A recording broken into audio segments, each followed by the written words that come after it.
Muy buenas noches. En Tocando Vidas vamos a ver un tema muy interesante que es el de la familia. Tradicionalmente la familia era hombre, mujer e hijos, pero eso ha venido evolucionando y hay una enorme gama de familias reconocidas que son las que vamos a abordar el día de hoy. Hace algunas semanas en el Senado de la República la Comisión Ordinaria sobre Familia y Desarrollo Humano pues definió lo que era la familia mexicana. Y obviamente su definición fue una familia tradicional formada por hombre, mujer e hijos. De inmediato hubo una reacción muy importante y sobre todo un posicionamiento de un organismo que es relativamente nuevo en México, que es el Consejo Nacional para Prevenir la Discriminación, que pues rescató, hizo suyos una serie de pues temas, cuestionamientos, me atrevo a decir protestas de muchos grupos que dicen que pues la familia no es ya ese concepto tradicional de la misma, sino que ha venido evolucionando tal y como evoluciona la sociedad.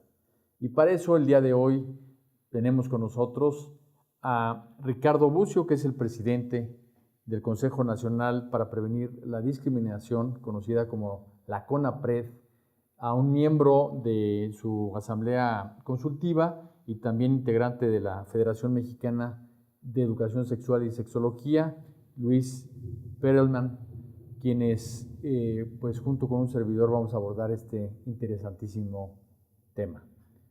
Ricardo, antes que nada, la CONAPRED nació hace 11 años. 11 años. ¿Qué es lo que le ha aportado a la sociedad mexicana? ¿Cómo ha venido creciendo la CONAPRED? ¿Qué le representa al auditorio que nos está viendo en este momento? Mira, te lo digo con un dato. En 96, desde el 76 hasta el 96, México dijo ante el seno de Naciones Unidas que en México no había discriminación. Se lo dijo a través de los informes que tenía que presentar frecuentemente. Y a partir del 2001 tenemos una reforma en la Constitución, prohíbe la discriminación, establece el derecho a la igualdad. Se han hecho una enorme cantidad de reformas legales, de leyes estatales contra la discriminación del 2004 para acá, el trabajo de CONAPRED, el trabajo de otras instituciones. Y lo que diríamos, yo creo que principalmente ha puesto en el marco legal la prohibición de la discriminación, una gran cantidad de marcos legales que se han ido después haciendo políticas públicas específicas que no abarcan aún la totalidad, pero están introduciéndose en muchas áreas temáticas y ha puesto en la mesa del debate social, de los espacios en los medios de comunicación y también de diálogo en las instituciones públicas el hecho de que en México existe la discriminación y qué hacemos con ella. Creo que lo más importante es esto. Ahora se puede hablar del tema, es visible el tema cuando hace apenas 15 años en México la palabra ni se pronunciaba pues, en los espacios. Ahora, ¿tiene dientes la CONAPRED? O sea, si la CONAPRED ve que hay algo que realmente se puede catalogar como discriminación, ¿tiene dientes para sancionar? ¿Tiene dientes para señalar y corregir? O sea, ¿cómo trabaja en ese sentido la CONAPRED? Tiene dientes para tratar de establecer un mecanismo de convenio de conciliación con las partes, pero también para obligar a resarcir el daño y a garantizar la no repetición de los hechos o conductas o lineamientos, normas, cuando se trata de actos cometidos por autoridades federales, en general todos los que estamos en los poderes públicos federales, o cuando se trata de actos cometidos por particulares, empresas, instituciones educativas, aerolíneas, etc.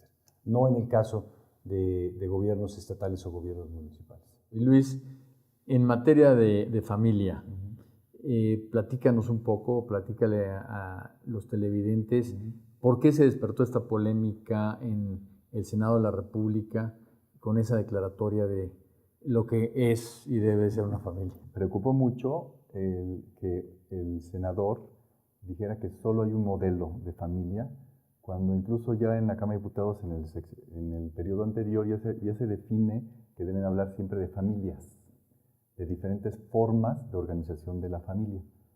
Y el que él mencione o se piense que solo hay una forma que vale y todas las demás no son familia o no valen o no sirven, es discriminatorio. ¿Por qué?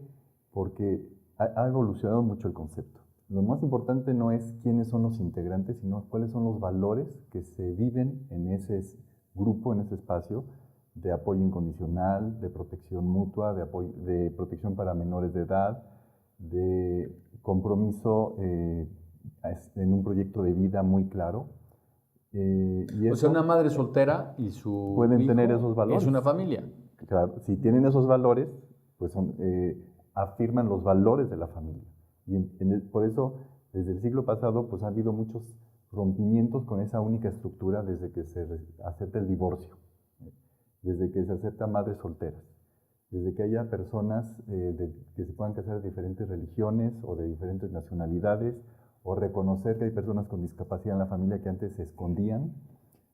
Ha habido en ese sentido mucha evolución en familias reconstituidas que se juntan en medios hermanos con los padres que de segundos matrimonios, y lo que sale del que no se hablaba pero siempre había existido también es familias que integran dos personas del mismo sexo, dos hombres o dos mujeres, que le dicen también familias homoparentales. Y digamos, el efecto del posicionamiento que tuvo el Consejo para prevenir la discriminación frente al Senado de la República, ¿los hizo realmente modificar su propuesta? El hecho de que fue el Consejo, que es parte del gobierno federal, y la Asamblea Consultiva la representamos miembros de la sociedad civil, le da mucho peso a la opinión o esta declaración de la Asamblea.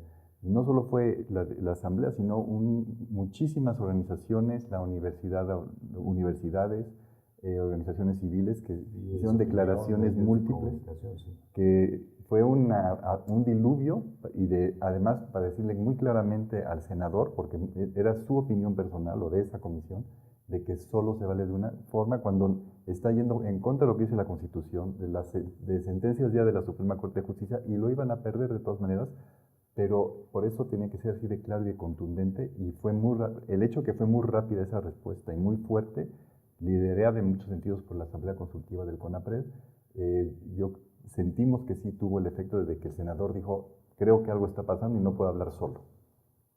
Eso sí se logró. Sí dijo, no era mi intención, sí quería yo decir otra cosa, pero sí se dio cuenta que no puede seguir con lo que originalmente estaba diciendo. En la agenda sobre el tema de familia, sobre el tema de libertad, de pues las relaciones entre las personas, etcétera, ¿cuál es la agenda pendiente que está impulsando yo creo CONAPRED? Homologar. Bueno, primero tener claridad en cuáles son los más altos estándares de protección de derechos a las personas y a las libertades que tenemos como personas. En algunos temas ya avanzamos. Pero, por ejemplo, ¿cómo equilibras la no discriminación, los derechos de una población indígena con sus usos y costumbres que están protegidos por la Constitución, con la igualdad, ¿no? La no discriminación, la tolerancia, la igualdad de género y todo, que muchas veces pues los usos y costumbres las contradicen? O sea, ¿cuál es el criterio de la CONAPRED para manejar un tema tan delicado como ese? El criterio que tiene que ser lo que hoy establece ya también el primero constitucional, es decir, el principio pro persona, lo que más favorezca el desarrollo y los derechos humanos de la persona. Te lo digo con un ejemplo. Eufrosina Cruz es una mujer que compitió en 2007 por la presidencia municipal de Quiegolani, en Oaxaca. La ganó y no le dieron la posesión del cargo porque el cabildo, el consejo municipal masculino, dijo que en sus usos y costumbres la palabra mujer no existía. Entonces ella no podía tomar posesión del cargo, no la dejaron tomar posesión. Se hizo una reforma a la legislación en Oaxaca. Pudo ella después no pudo tomar la presidencia municipal, pero pudo ser presidenta municipal en Oaxaca. Fue la primera líder del Congreso en Oaxaca indígena, cuando Oaxaca tiene siglos y además tiene más población indígena que no indígena. Fue la primera mujer. Ahora es la presidenta de la Comisión de Derechos Indígenas en la Cámara de Diputados. se ha hecho un proceso, o sea, no se rompió totalmente con la estructura, el municipio sigue siendo de usos y costumbres, pero hay ciertos usos y costumbres que si contradicen los derechos humanos tienen que ser modificados. ¿Y el lenguaje? ¿Qué hay con el lenguaje? Porque pues muchas veces la forma de expresar las cosas trae una especie de discriminación cultural, ¿no?, heredada. ¿Qué estamos haciendo para que el lenguaje sea un lenguaje tolerante, igualitario, armónico? Un tema muy significativo para nosotros desde CONAPRED, muy significativo es, a partir de este grito de los aficionados mexicanos en el Mundial, tenemos contabilizados y reunidos 180 artículos de opinión sobre el tema. 180. Se generó mucho debate público. ¿Y de todos puntos de vista? De todos los puntos de vista, algunos incluso analizando los puntos de vista de otros analizando los análisis. Es muy interesante. Yo creo que no lograríamos reunir de ninguna manera 180 artículos que tengan que ver con la desigualdad para la población indígena. No, eso no es un tema. No desperta tanto interés. Esta expresión, sí, lo que vimos todos, hay una defensa de muchos, la defensa diciendo no tiene ningún impacto, es parte de la tradición y de la cultura mexicana, y los que dicen la expresión, si no tuviera una relación directa con lo que hacemos y decimos como sociedad, si no hubiera 700 crímenes de odio por homofobia en México, pues dirías, decir lo que sea no importa, ¿no? Pero lo que decimos, eso sí me parece claro, y por eso también sale este debate con el senador presidente de la Comisión de la Familia, lo que decimos tiene una relación con lo que hacemos como sociedad. Lo que nombramos existe, lo que no nombramos no existe, lo que protegemos le metemos recursos a ello, y lo que no, pues ahí está. Cuando dices con el lenguaje, nos reímos, con el lenguaje hacemos cosas jocosas, pero nos burlamos y lastimamos. Y eso no nos hemos dado cuenta, porque todavía como sociedad decimos eso, así es divertido y así nos llevamos. Ese juego de lenguaje, en el fondo, hace que no haya responsabilidad. Si de veras fuéramos responsables de lo que decimos y de nuestras acciones al convivir, estaríamos mucho más conscientes, o cuando las personas dicen, me duele, y ese sentido de me duele es la oportunidad de hacerlo frente al CONAPRED, de meter una queja, de acercarse a las comisiones de derechos humanos, de acercarse a activistas para ver si eso me duele, a mí me molesta, me lastima, puedo hacer algo para que la gente se dé cuenta y el gobierno se dé cuenta de que algo está mal y a alguien estamos haciéndole pasar un muy mal rato. Pues ya vemos cómo en esta materia de la discriminación, en esta materia de la igualdad, en esta materia de la no discriminación, pues tenemos afortunadamente ya una institución que está aportándole a México, que está aprendiendo y desarrollando muchas cosas a partir de la experiencia nacional y de pues, muchas prácticas internacionales, y que afortunadamente en este equilibrio de poderes, en este equilibrio entre autoridades, pues aquel desliz del Senado que trató de imponer un criterio sobre lo que es familia, pues se encontró con una institución también del Estado mexicano que recogió el sentir de la mayoría y los hizo rectificar.